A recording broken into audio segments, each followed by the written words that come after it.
Մեր ձևով շարժման մամուլի քարտուղար Մարիաննա Ղահրամանյանը հայտարարել է, որ հնարավոր է դատական հայց ներկայացնեն իշխանական լրատվամիջոցների դեմ, եթե Հայկական ժամանակը և CVKM-ը 24 ժամվա ընթացքում չհերքեն իրենց հարթակներով տարածված զրպարտությունը։ Մեր ձևով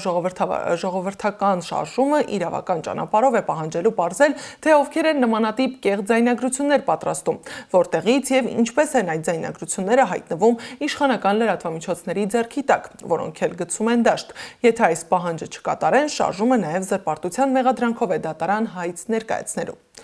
Սա միայն վերջին մի քանի օրվա ընթացքում հայտնված ձայնագրություններից մեկն է։ Քաղաքացին չգիտի, թե որ պահին իր խոսքը կձայնագրեն, կմոնտաժեն, կոնտեքստից կկտրեն, կգցեն քարոզչական դաշտ և արդյունքում կշահի մեղադրանքների մի ամբողջ փաթեթ կոռուպցիայից քրեական։ Վերջին օրերին հենց այդպես հրապարակվեց Գյումրիի քաղաքապետ Վարդան Ղուկասյանի, Նաթան Սրբազանի վերաբերյալ ձայնագրությունները։